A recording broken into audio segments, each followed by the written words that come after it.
Welcome into the CHGO Blackhawks podcast presented by DraftKings Sportsbook, America's top-rated sportsbook. Download the app and use promo code CHGO when you sign up.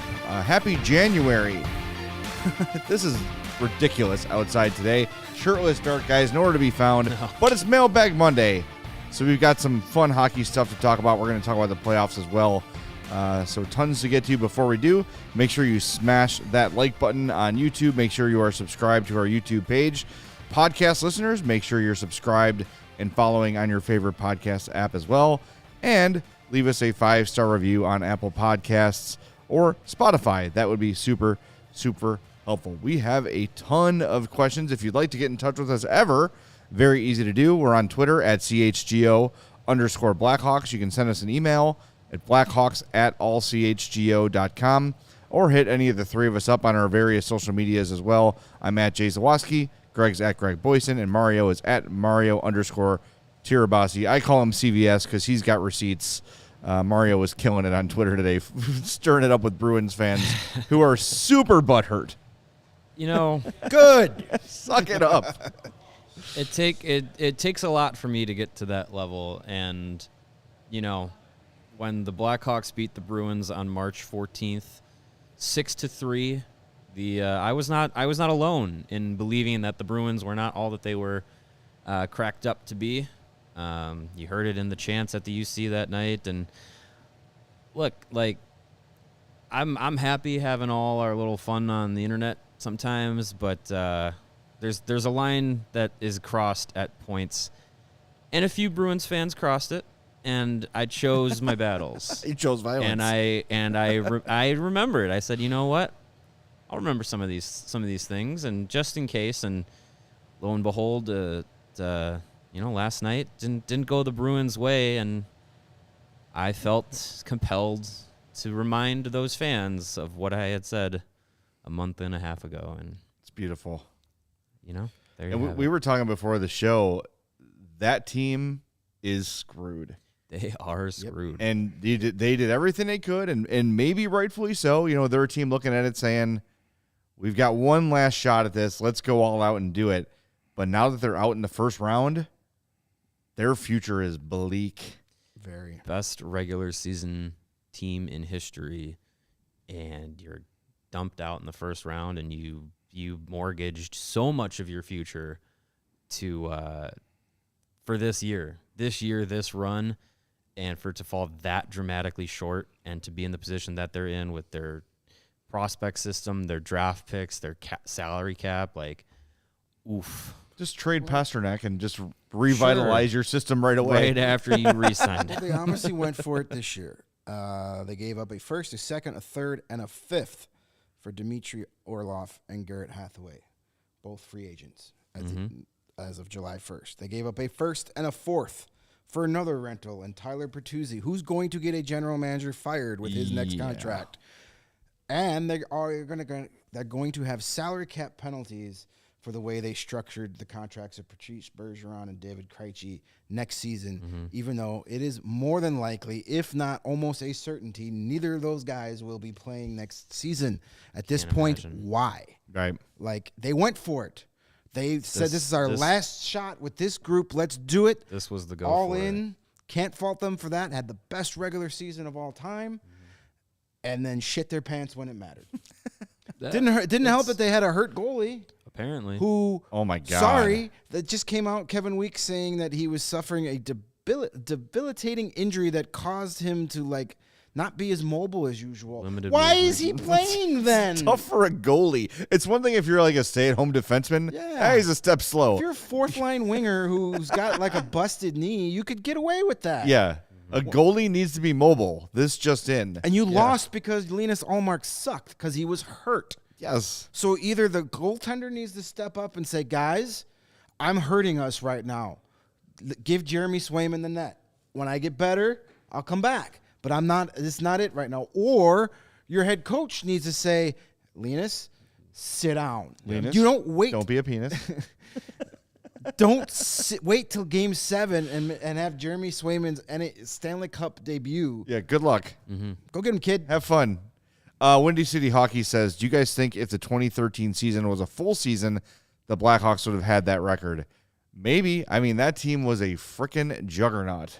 They were just running over everybody every night. They may have, but if that was a full season, I don't think they would have played with the urgency from October that they did, because you needed to come out like a house of fire, because if you started the season like 1-6, 1-5, you were done. You also have to remember they wouldn't have had Marian Hossa until the winter. So they wouldn't have had Hossa at the beginning of the season like they did when everything was shortened And that up. team full of veterans might have learned to be like, hey, those games in March and April when we already have a playoff spot pretty much cemented, we don't need to try as hard. Yeah. It's good. You turn it down to 70%. So I doubt. I mean, that team was capable of setting that record. I just don't think they would have cared.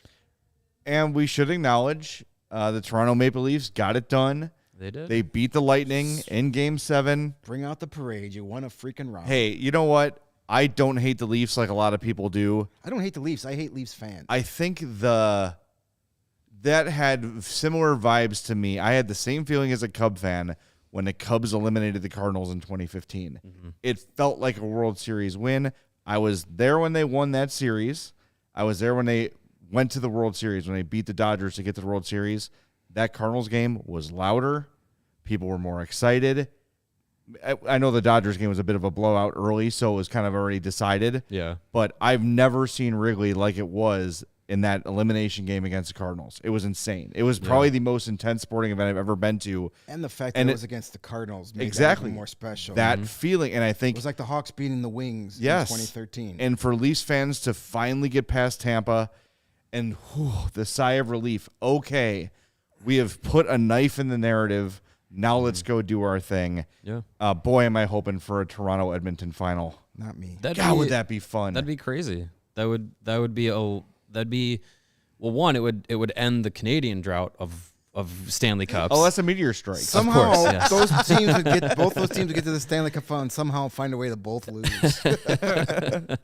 But yeah, I mean, I kind of feel the same way with what you're saying, Jay, about that feeling of like getting beyond it finally, and yeah, like it's fun to see those. It's fun to have our fun at their expense, but it's also fun to finally see those fans and those players, especially the core of that team, be able to change that narrative, because if they're always the punching bag, eventually you're going to be like, well, it's too easy to punch down on them.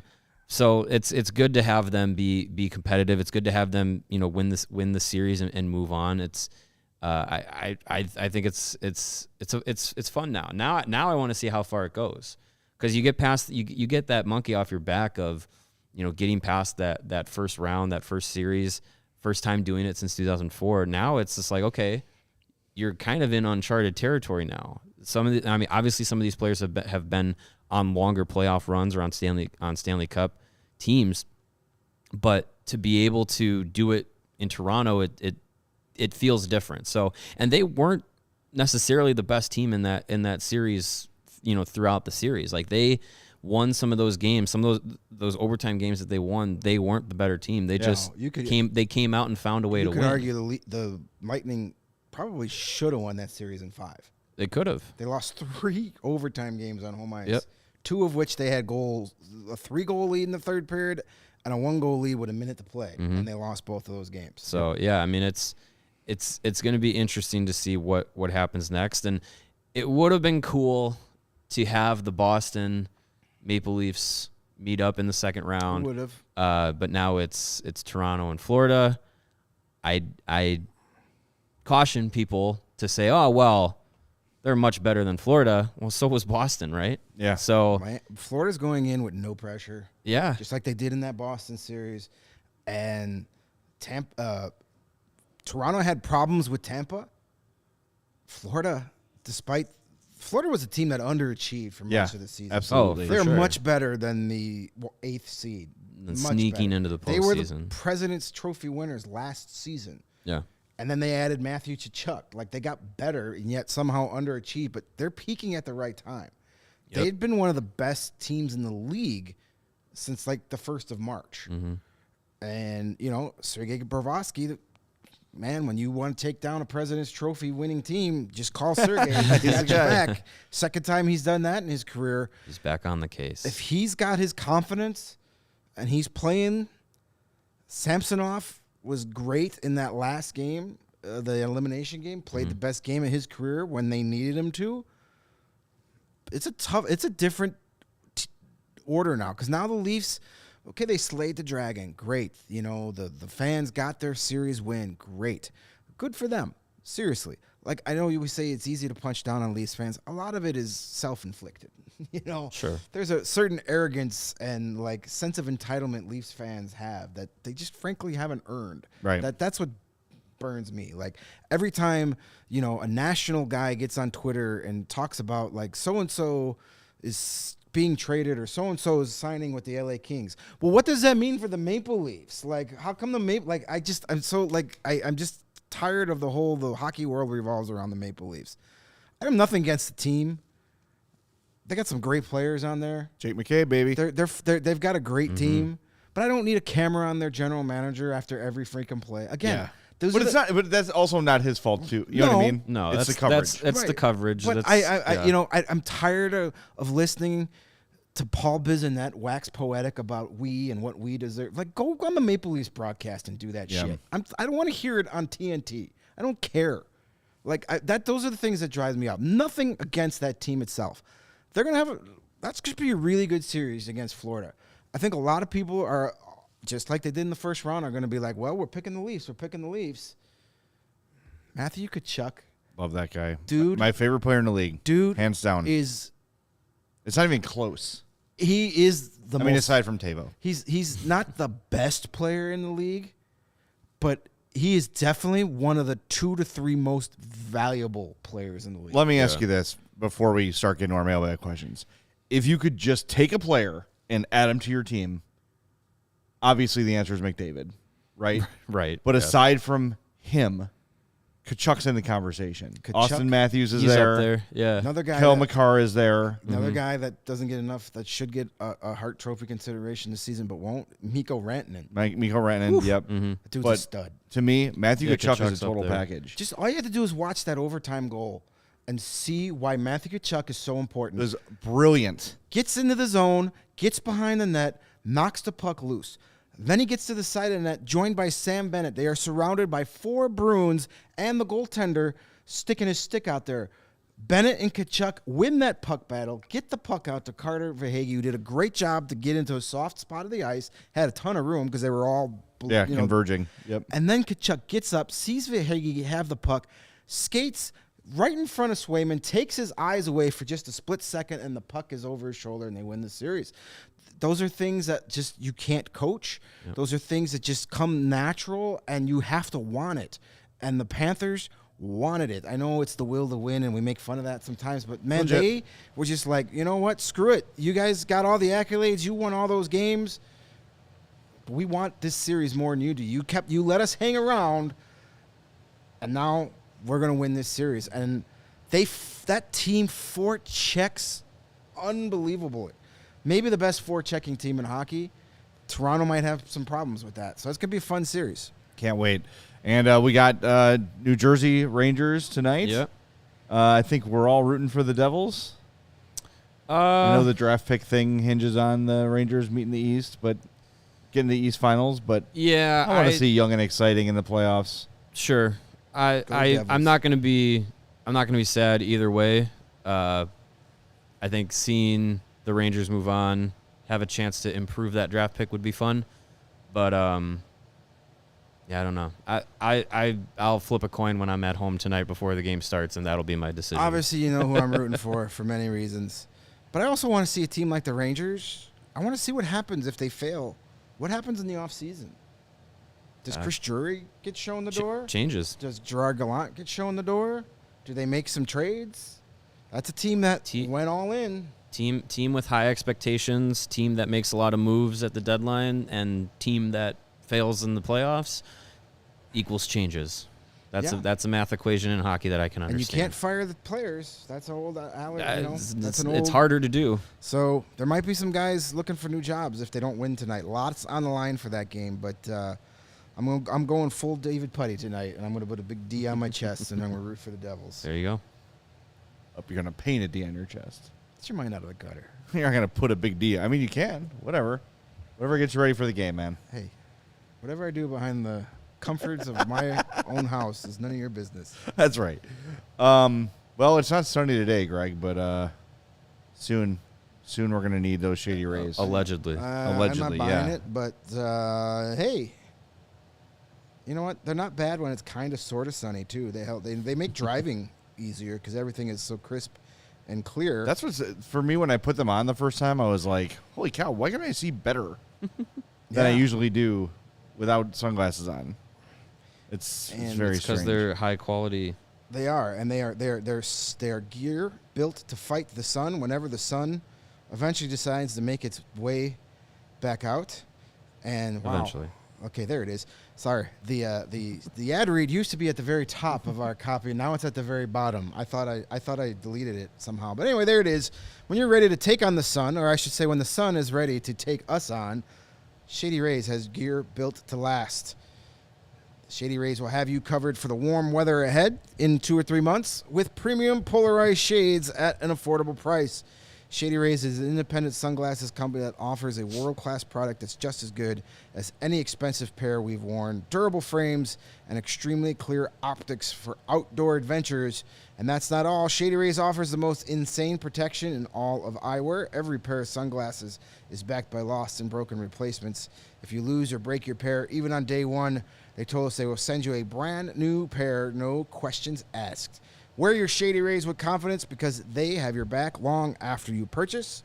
And together with their customers, Shady Rays is making a difference in communities all across the United States with the Shady Rays Impact Initiative.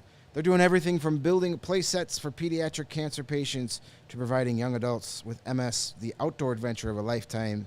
Shady Rays, along with their nonprofit partners, are making an impact in your community and others just like it for years to come. And as always, if you don't love your Shady Rays, and you will, just in case you're a weirdo and you don't, exchange them for a new pair or return them for free within 30 days. There's no risk when you shop. Their team always has your back. And exclusive for our lovely listeners, that's you guys and girls, Shady Rays is giving out their best deal of the season.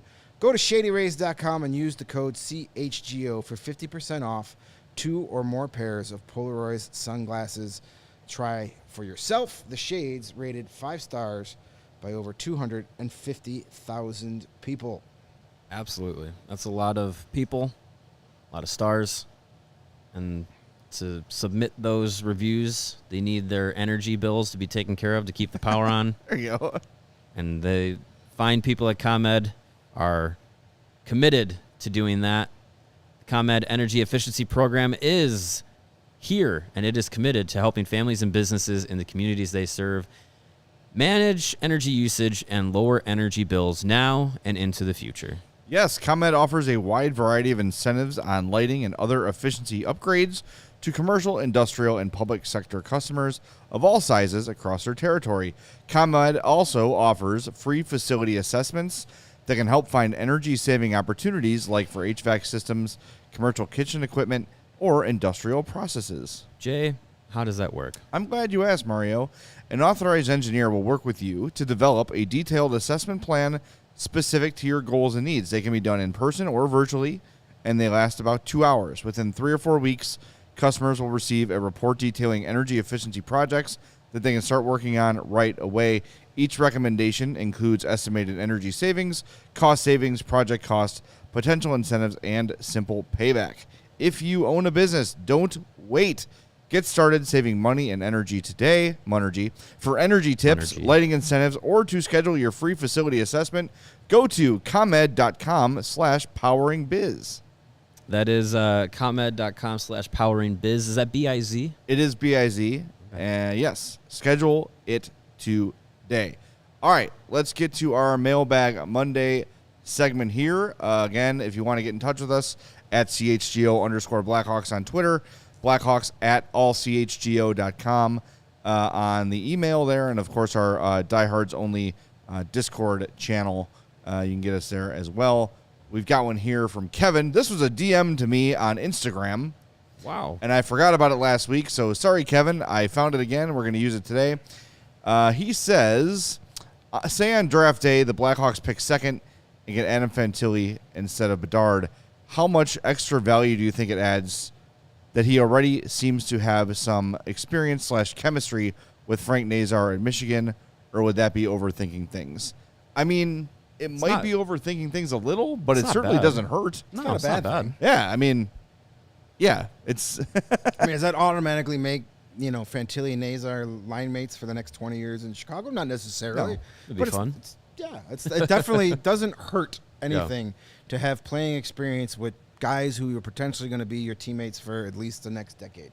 Yeah, and these guys all get familiar with each other pretty quickly. Yeah. So having that extra familiarity from playing a season or maybe 2 seasons together at Michigan, it's not a bad thing. Yeah. All right, next one from our buddy Windy City Hockey. He's here watching.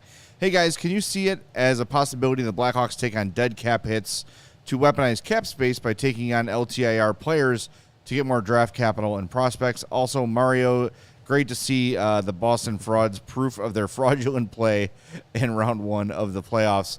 I think that anything Kyle Davidson can do to take on assets and, quite frankly, cap space, he's going to do, because he's clearly not interested in signing anyone to a long-term expensive deal right now. It doesn't seem that but way. They have to get to the cap floor. So, yeah, I think you could certainly see a Brent Seabrook type taken on. When is that deal done, by the way? I think it's done this Is summer. it finally done? This was Yeah. the last year of that deal. I think he officially retires this Hashtag summer. retire 7. That's why they can do the Chelio Seabrook night this year, because he's officially done. Yeah, I mean, they. No, there's it's after next season. Is it after next season? Yes. Oh, God, what an awful contract. Yeesh. Wow, I thought it was this summer too. I thought it was this summer. $6.875 million. Woof. Wow. Well, Bring him back. sure. Why not? Why not? Yeah, we can trade him Tyler Johnson. They could have Yeah, used Tyler swap Johnson. it back. We'll take Hagel back. They could have used a scrappy Tyler Johnson to beat the Maple Leafs. Who knows? Yeah, I mean, there's so many options open with what they can do because of how much money they have to spend. So I'm sure Kyle Davidson is not taking anything off the table with what they can do with the flexibility that they have. Just don't become the Coyotes. Don't become the dumping ground. Well, I mean, that's their business model. Right. I think the Hawks thing is temporary. The Coyotes are like, this is how we do it. Yeah. No, I wouldn't see that becoming a normal thing for the Hawks. But hey, if you can weaponize it and use it to get some more assets, some more draft capital, some more prospects, sure, go for it. I wouldn't rule out anything this summer. I just don't think there's a ton of it out there. We kind of started to look at some of those guys. I haven't really done a deep dive into that just yet. Probably will once we get past the draft lottery and that stuff. But it doesn't seem to be a ton of candidates, at least that makes sense. You got Oliver Ekman-Larsson, but do you really want that for six more Not years really. or whatever it is? No. Bravas, everybody's like, oh, Sergei Bobrovsky. No, you don't want to take that on for another 6 years. So you want a guy that's got a bad contract for 1 to 2 years tops. Yeah. Like he did with Mrazek. Exactly. Like an Alex Martinez in Vegas, to me, seems like a candidate for that. But what does Vegas have to give you to sweeten the pot right now? Yeah. Not a whole lot. Not a lot. No, that's true. And you're not going to do it just to do it. That's another thing that's No. annoyed me over the past few years. Teams helping Vegas just to help Vegas. Screw that. Make them Yeah. pay something. That's true. That's a good point. On the same kind of track there, Kyle says, if they can get assets to take on his contract, should the Blackhawks try to trade for Blake Wheeler? 1 year left on his deal. Could be a skill guy to play with the young guys or a buyout candidate if you don't like his character. Kane's got a first to take Marlowe from the Leafs. So Blake Wheeler, 8.25 next year. I don't know if I want that guy around. They keep talking about culture. They keep talking about, developing an identity as a team. And you said it, Greg. Do you want anyone from that Winnipeg locker room in here? No. I don't know. No, no thanks. Blake Wheeler, I still think's got some tank in the gas and could or gas in the tank. You know what I meant. There it is. I think he could help a contender. We just talked about them. They're kind of screwed, but he'd be a perfect fit to go back to where his career started with Boston. He could, Boston's yeah. losing Bergeron and Krejci. You put Wheeler in there, you know, but I don't think Boston A can afford him, and B, they might be just ready to blow it up at this point. But no, I don't want Blake Wheeler. I don't want any of those guys from Winnipeg on a rebuilding team. You had 2 coaches in 2 years say these guys I can't do nothing with them. Mm-hmm. He was the captain for a little while and had it stripped from him. You don't get to see taken off your sweater just because. Yeah, just because you're losing. Right. So I guess the context of that was that Wheeler might have wanted out of Winnipeg, and there was some discussion that might happen. And it's not necessarily about his character, but that team has very little character. Yeah, I'm not. When your coaches are when Rick Bowness is basically, without saying those guys, he was calling out Scheifele. He was calling out Wheeler. He was calling out the veterans on that team repeatedly. Yes. No thanks. No thanks. I don't want that guy. Yeah. I'm not saying he's the reason for all that, but if you're one of those, part of them. if you're one of those core members of that group, that it's constantly been the narrative that there's locker room problems here, and as the captain, if things didn't get turned around, didn't get fixed, didn't get worked out, whatever it was, I'm a little shy of bringing someone from there. Yeah, I don't want that into this locker room that's going to continue to hopefully keep growing. Yeah. And what's already been built is in a good spot. Like, I also think there's going to be a bit of a. I think there will be a market for Blake Wheeler. Yeah, a contending team will probably want to yeah. take him on. Yeah. Sure. Like, I think of somebody like Nick Foligno, who was like the star player in Columbus, but not that they're the same character-wise, but Blake Wheeler, if you plug him into a contender, like a ready-made contender, and he's just like a second or third line, another cog in the wheel, that's probably the best thing for him and the best thing for the team taking him on. Any team trying to bring him in to like revitalize their lineup or be the big signing, he's big also trade. 36. He'll be 37 when the season starts. Yeah. So a team that I could totally see taking him on, depending on what they do with some of their other players, Carolina. Yeah. If they, Brindamore might not want. But there's a dude who can handle it. Right. Yeah. There is a dude that can handle it. Yeah. Do it my way or I punch you in the face. Right. And I've done it before, and I'll do it again. Look at how crooked my nose is. Don't think I haven't gotten in a fight before? Exactly. Dominic says, are there any goaltending prospects you could see Chicago targeting this draft? They have Soderblom and Comesso, but it's never bad practice to keep that pipeline running. We were talking before the show, Greg. I think we all agree, like, take a goalie every year. Sure. And just see what happens. But I think they're pretty content with Soderblom, Comesso, Stauber, Mitchell Weeks. Like, they're pretty deep in goal. Now, none of those guys are proven, but neither are any draft picks. I can't see them using a high pick on a goalie. No, I think, side note, Drew Comesso going to go play at the World Championships with Team USA, so congrats to Drew. Another selection to a Team USA group for him, so that's fun. And I think they're content with the guys that they have, but I don't think it's a bad thing to try and find a guy in each draft, because goaltenders, they're a funky group. They take some time to develop more often than not. As many first round, booming picks of goaltenders that there have been a lot of busts. A lot of guys that didn't live up to it. There's a lot of Hall of Fame goalies that never were drafted. Exactly. So yeah, I mean it's not a bad thing to do.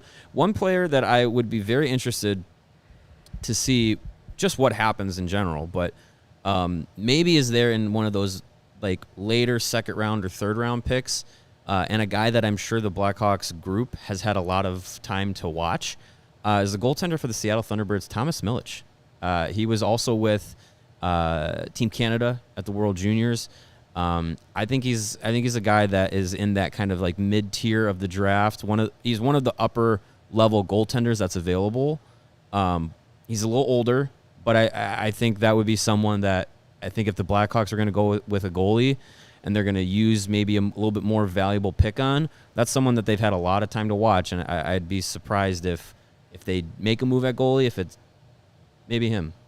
Yeah, I'm glad you had a name because I don't know any of the goaltending prospects. I have not dove into that portion of the draft yet because I know that's not a major focus of the Hawks. I'm more worried about those first and second round picks. But yeah, if they want to use a 5th, 6th, 7th round pick on a goaltending prospect. I think it's smart every year to draft a goalie. Sure. If there's a guy, the kid you mentioned, if they're high on him, you got enough picks, sure, go for it. A lot of capital. So, but I wouldn't do anything before the 5th round on a goalie this year. But you never know. Got one here from Chad, who says, when the Hawks are competitive again, which of this year's playoffs teams do you think they'll most closely resemble? That's a tough question. It is tough. I think 90% of that roster isn't here yet. Right.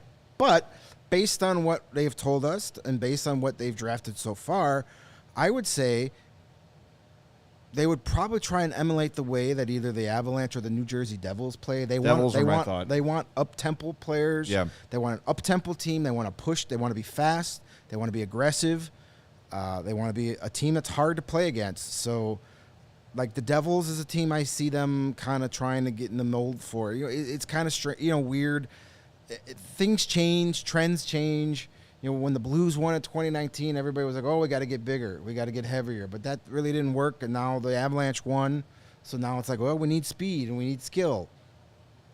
So, but the Devils are probably the Devils, maybe the Hurricanes. They want to be an up-tempo team.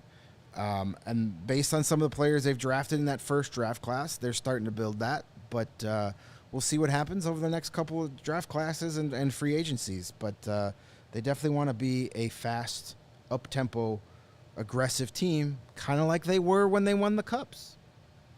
All right, we got one more here. We got a couple more here. Jackson says, why aren't Hawks fans invested in the Toronto-Tampa series? This is 2 days ago.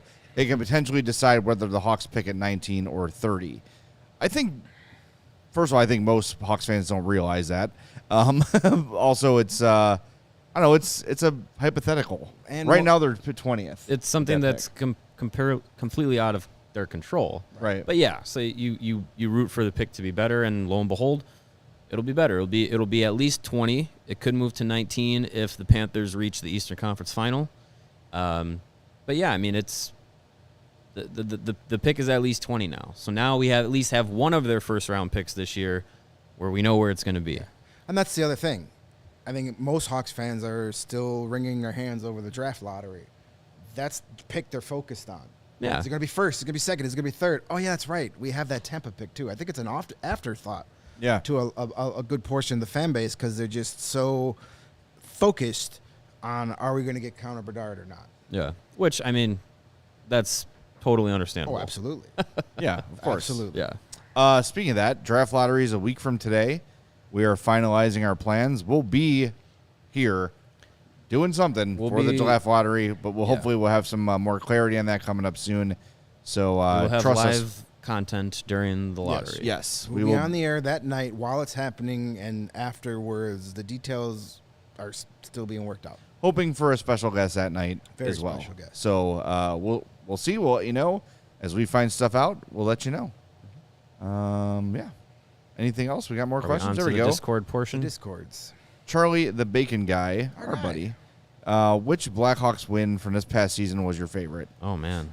Oh, I mean, it's hard. I have to remember one now. I gotta say, The Boston one was fun. the Boston was a lot of fun, and as much as in the moment it sucked because you're like, oh god, they just kind of but hurt their draft lottery chances. Beating Pittsburgh That was good. was pretty sweet. Like, Yeah. let's get the band back together. No, that doesn't work. And I think there's a little bit of it's a little bit emblematic of what the Hawks are doing, where instead of saying like, we're just going to keep trying with this core, we're going to keep trying, they're the team to knock the Penguins out of the playoffs. It was pretty sweet. And I think it was kind of a way for Kyle Davidson to be like, see, you can do this forever, and it's not going to get you anywhere but the middle. Mm-hmm. Yep. Yeah, I think those two definitely stand out. Early this season, was it the Detroit game, the home opener, with Domi scoring the OT winner? I believe so. Was that OT or was that a shootout game? I gotta remember. That seems so long ago. That was long ago. I was a younger man then. But yeah, I'm trying to think if that was the game. But that was a fun one.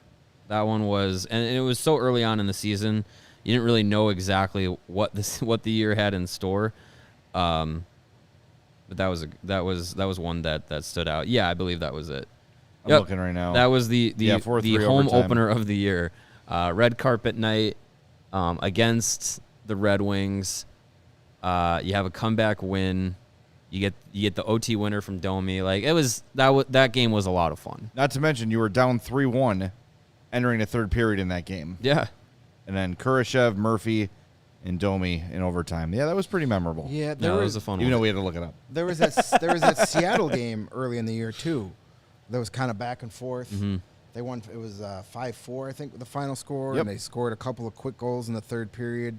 That was a fun one. Did they win that Vegas game? Kane's last game, was that a win or did they lose that? Kane's last game. It was- Kane's last game, wasn't it the shootout That loss? was They it was lost? the a shootout winner. Wasn't Shootout it? win. Okay, That's I don't right. remember Yeah. the result, but that was a fun game because that obviously, for so many reasons, it would have been a heck of a lot more fun if If that the goal final had shot counted, yeah. But that was a memorable one, a fun one. So memorable, I couldn't remember if they won or lost. But yeah, there were the moments. were But some good ones. that Pittsburgh game, while we were at the time, like, what are you guys doing? Yeah. But then it Please was stop. like after we realized, well, wait a minute, the Penguins are not making the playoffs now. Okay, that was cool. Yeah, I it could was live cool. with that. That was yeah. So good times. Yeah. Best game of the season. Hossa night, win or loss. Because the game kind of sucked, didn't it? I don't remember the game at all. Exactly. Right. Right. Like But best that whole best day was game cool. experience. How Yeah. about Ovechkin scoring 800? That was awesome. That was pretty cool because you could see it written in the stars. Just think about how this is going to go down as one of the historically bad Blackhawks seasons, but how much Hall of Fame moments we saw. Mm-hmm. A lot. Hossa's jersey number retirement that happened to be on Evgeny Malkin's 1,000th game Yeah. too. Yep. Ovechkin scoring a hat trick to become just the third player ever to score 800 reach career 800. goals. We got to see that. Patrick Kane's last game in a Blackhawks uniform. Jonathan Taves' last game in a Blackhawks uniform. All happening in the same season, in the same building. Yeah. For a team that was like a chore to watch at times, but to have those moments for first ballot Hall of Famers, for all-time greats, have those kind of moments in the course of the same season, that's not going to happen again for a while. No, I mean, and just in general, like for as bad as the record was and for as low as the expectations were and for as bad as the roster was, they were still entertaining most nights. Yeah. They were still a team that was pretty easy to root for.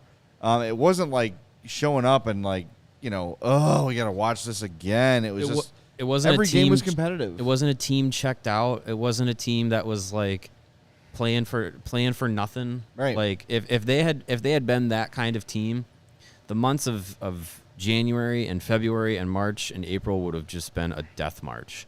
But it didn't feel that way.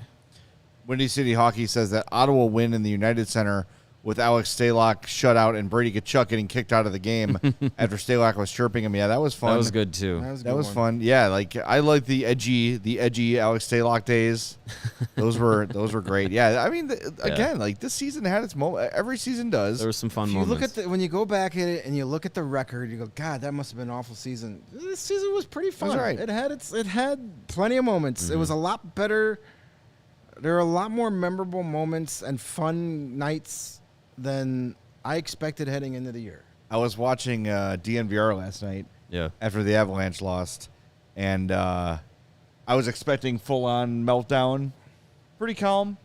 Hey, they played better than Seattle. They just lost, which is true. Yeah. Colorado was a better team in that game, and they just ended up losing. That's what happens when you F around for 6 games and don't get it done. But they're like, man, I'm so glad this season's over. It was such a bummer of a year with all the injuries they dealt with and everything. Did you just hear my eye roll? I'm in just the like, microphone. Fellas, It was a really tough slog for the Avs 107 as point defending champions and to win the Central Division and to go didn't they into have the playoffs. 45 points a couple years ago? Yeah. I'm telling you, we talk about this all the time. Game 1, after the show, we told them, don't lose sight of how special this is. Yep. And they've already done it. And I did it during the dynasty. I'm like, get me to the playoffs. Regular Right. season sucks. This is a waste of my time. I would do anything to have that back. We have a question in the chat that kind of, I think, from our guy, The Steve. Hello, The Steve. Is that our friend from Scotland? I believe so. I can't keep our European friends straight. The Steve, yes, Steve that's says, the Scottish flag. do you guys remember when realized the dynasty was over? I'm going to say the second the clock read 0 on Game 4 of that 2017 series against Nashville, when I was like, yep, this is done. Yeah. This is over. You can't beat this team. You can't score against this team. It's time to rearrange the deck chairs here, and then the rest, as they say, is history. That series, the summer of 2017, the moves they made, you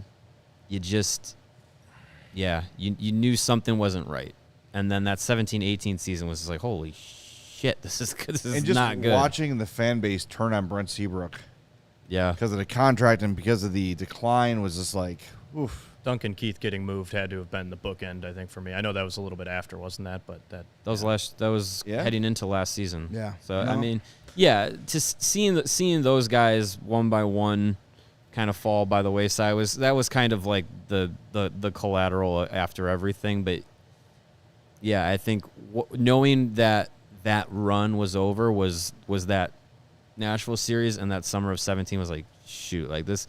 Like they're gonna have to. They're no longer at the top. Like they're gonna have to fight to get back there. And I mean, you could argue the summer 2015 things started to get a little icky with all the Patrick Kane stuff. And but then he came back in 2016 and won the Hart. Yeah, he was an MVP the next season. But they were a few puck bounces away from beating the Blues in that series, but to win the Central Division and then look like a bunch of bums against Nashville, that was win the Central Division. Did they not have the most points in the Western Conference that year? 2017? Western Conference. Oh yeah, Western Conference. Yes, they were the top seed in the West. Top team in the West. Yeah, and they get swept by Nashville. And scored 2 goals the entire series? I think it was 3 goals in 4 games. Yeah, they were shut out twice. I want to say. Yeah, it was awful, bad. Ryan Fraley saying, I realized it was Panarin for Sod trade. That was another one too. Big. But remember, Panarin was traded because of that, how bad he was in the playoffs. They needed that bigger power forward to get it done. Remember the chatter now too? There's guys like, in New York now saying, Artemi Panarin, we need more from you in the playoffs. Yeah. Funny how history repeats itself. Someone in the comments earlier said too, it's tough to see New York fans not appreciating Patrick Kane.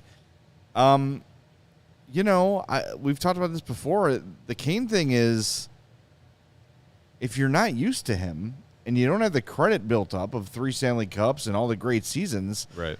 You're watching him dog it probably 75% of the time he's on the ice, and then he's got those magical moments. You're like, all right, well, all is forgiven because of the magic. Right. But, like, Patrick Kane is not the kind of guy who's going to win over a fan base. They want Patrick Kane from the YouTube Stanley Cup video highlight packages. Right.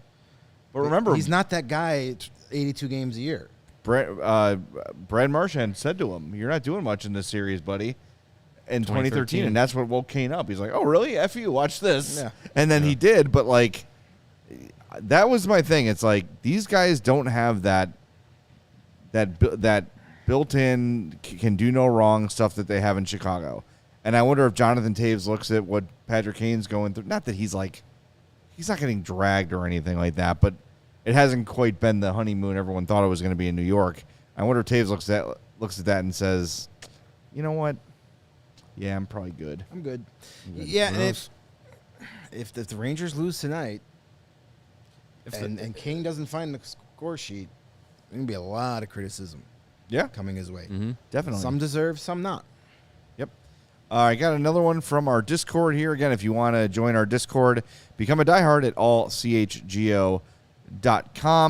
This one from Nick Parts says, who is your favorite to win the Stanley Cup with most of round 1 completed? Well, I picked the Leafs to win it in my brackets. I'm going to stick with it.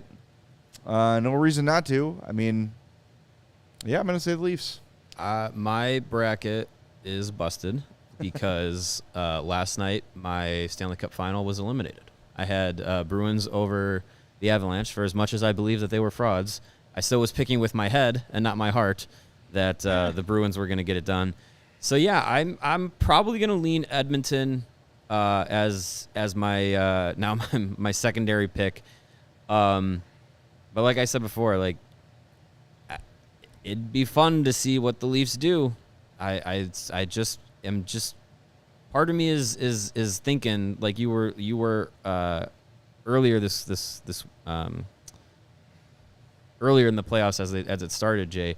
You had said like once if the Leafs got past the round, what do they play like after, because that pressure is off. So I'm interested to see what happens.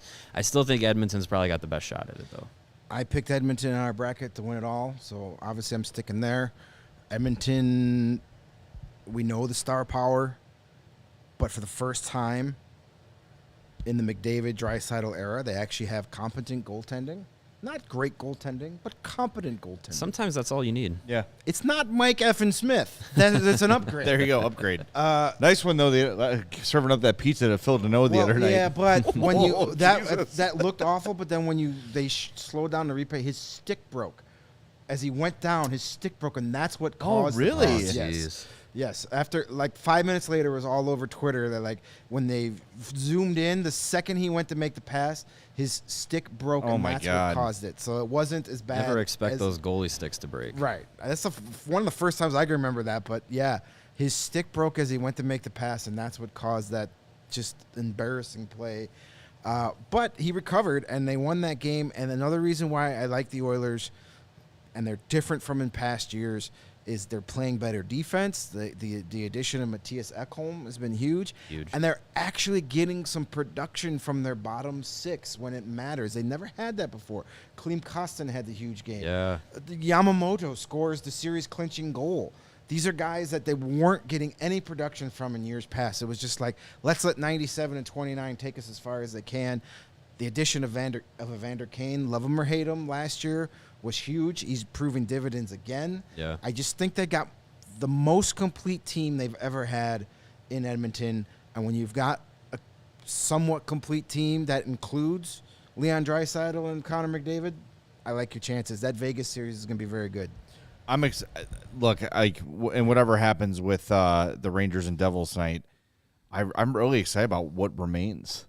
You know, like it's, I don't know, like the DNVR guys were sort of laughing like the Kraken aren't going to beat the Stars. Like, they beat the Avs. They sent your asses home. Yeah, like, I don't know. Just like they weren't going to beat the Avs. The thing about I wouldn't underestimate them. The thing about the Kraken is they look, like you talk about they have nothing to lose. They look so relaxed. There's no like panic in their game, no matter what the situation is. They're structurally sound. Like I don't know. They're deep. They don't have that superstar power, right? They've got a lot of really good players. Bjorkstrand was phenomenal. Hit the post 3 times and scored twice. But he's not like a McKinnon, McDavid type of player.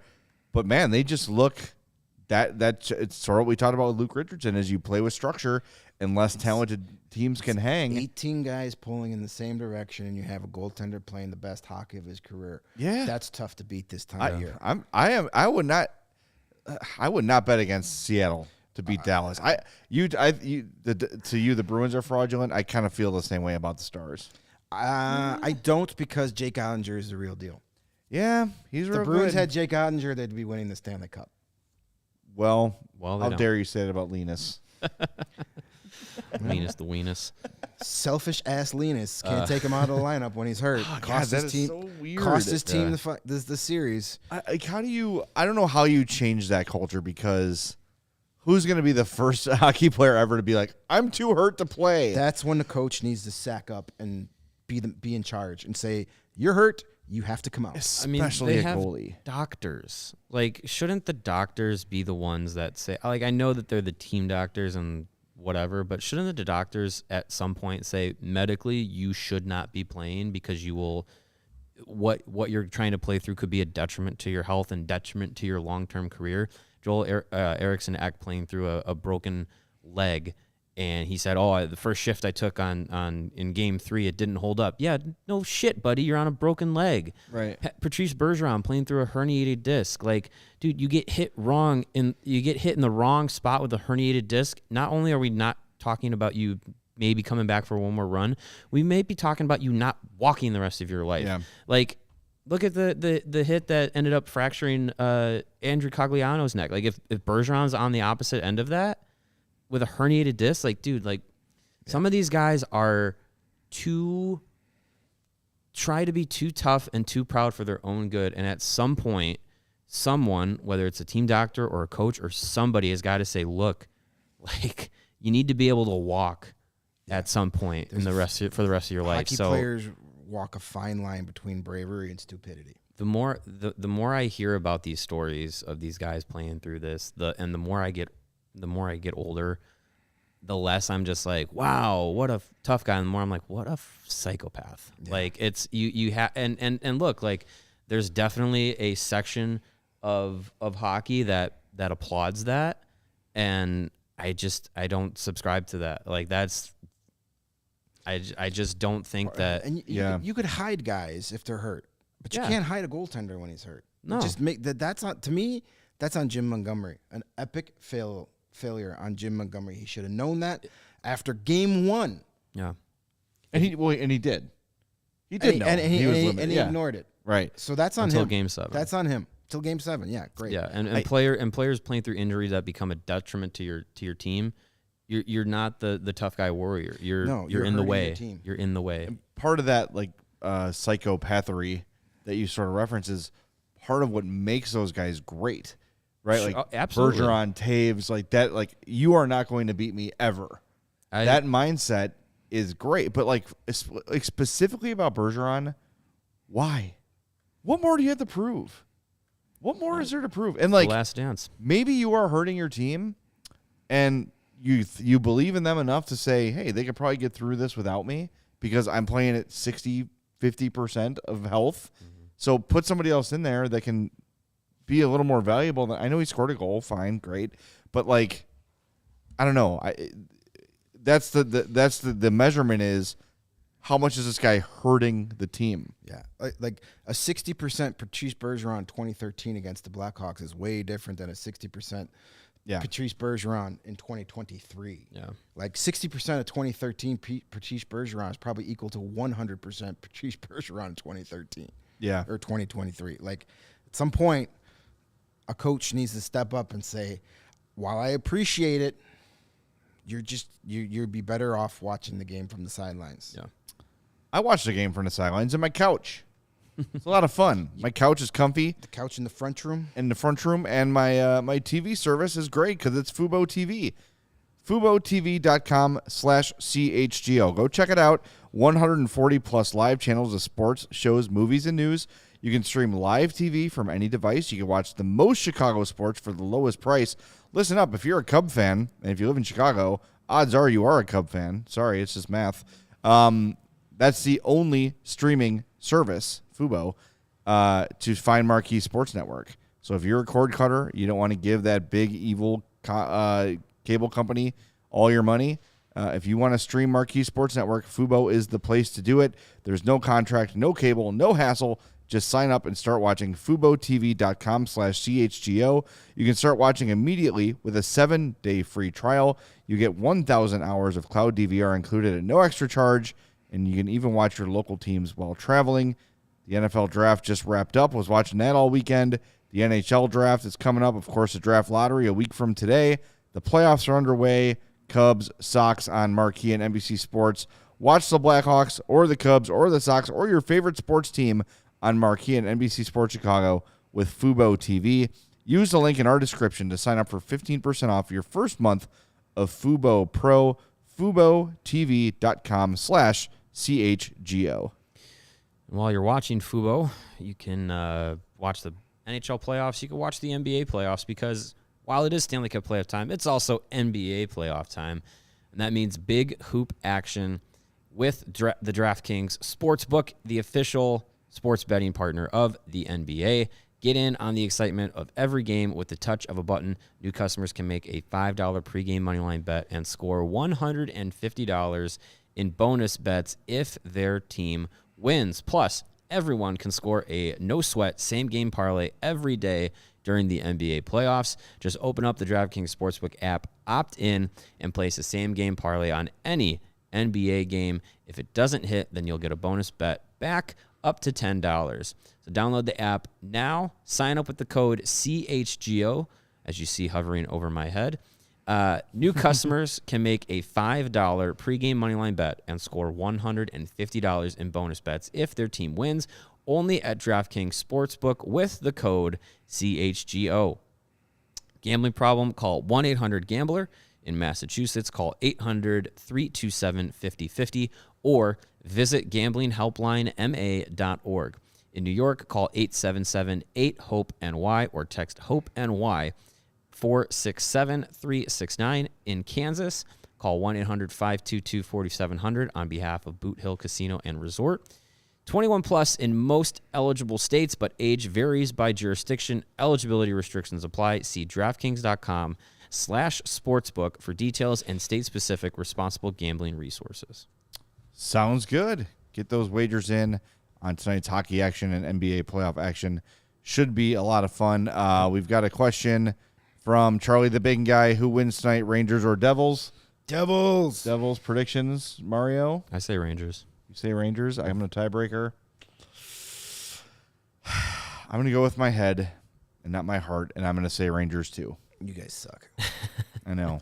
Devils are going to win 3-2 in double overtime. Double overtime. Ooh, Well, hey, that Let's would get be weird. I would love that. Let's just make everybody on the East Coast just Stay like up late. strung out and then like have to stay up to 2 o'clock in the morning and just waste a day at work tomorrow. Beautiful. And Ryan says it was fun to hear Jack Edwards combust in real time after God. Verhaeghe scored. He's the worst. He sounded like he had a mouthful of mashed potatoes. Not Ryan, that I should talk because I that sound like is that all clever. the time. But the combust in real time of Jack Edwards, as Jack Edwards referenced the Hindenburg in his call, which was he had to have been overserved wherever he was before going to the game. Yeah, it sounds he sounded hammered. Like, did he go to the? Was he having a stroke? I don't know. Like I'm It was- serious. yeah, Like, it was he sounded tough. like he is a stroke. Well, That we know helps. that. It's a tough watch. That's insulting. Tough the listen. Strokes and the Strokes and members of the Strokes.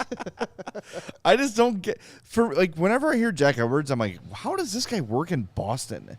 Well, Because it's he's perfect for Boston. I don't know. He just seems so like it's I don't funny. know, Like West Coasty. even Bruins fans acknowledge like he's terrible, and yet he's still just the guy.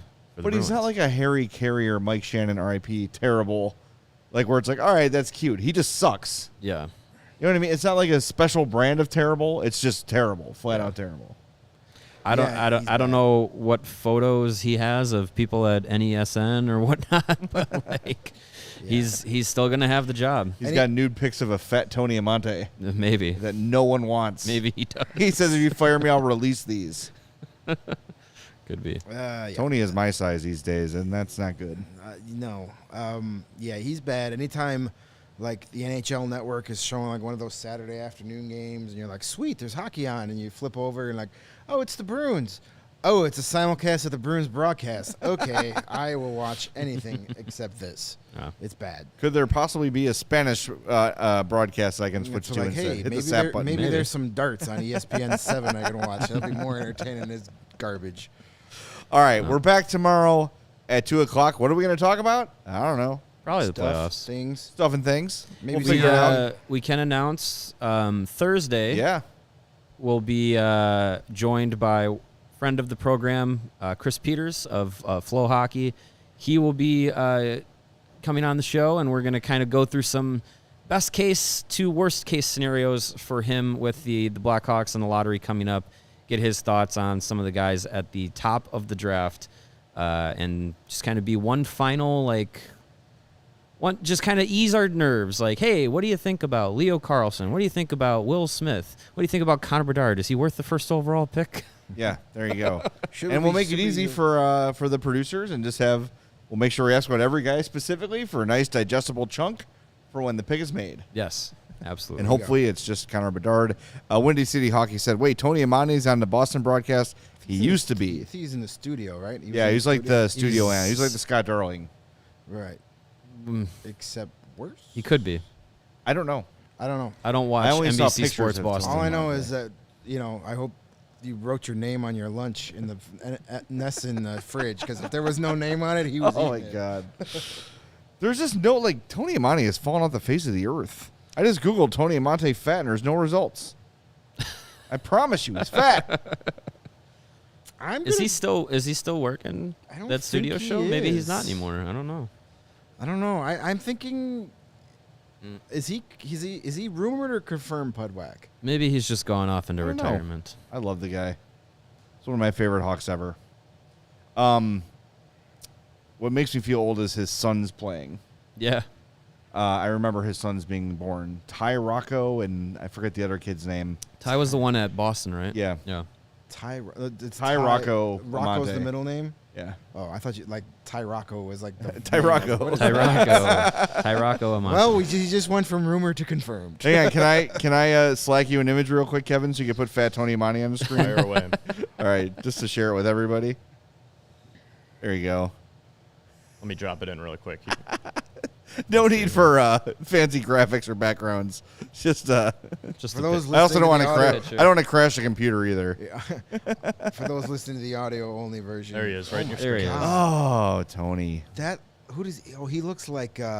He also fell asleep with the sunglasses. Yeah. Is this From 2013? Did you fall asleep or did you pass That was out? from 2013. That's from 2013. Yeah, that's old. That's 10 years ago. Yeah. Yikes! That's a rough-looking man right there. Oh, well. I can't talk. I'm fat too, but I did not once score almost 50 goals. So, all right, let's wrap it up. We'll talk to you tomorrow at 2. Thanks for being with us. A reminder, we are presented by DraftKings Sportsbook. Download the app and use promo code CHGO when you sign up. We'll talk to you tomorrow on the CHGO Blackhawks podcast.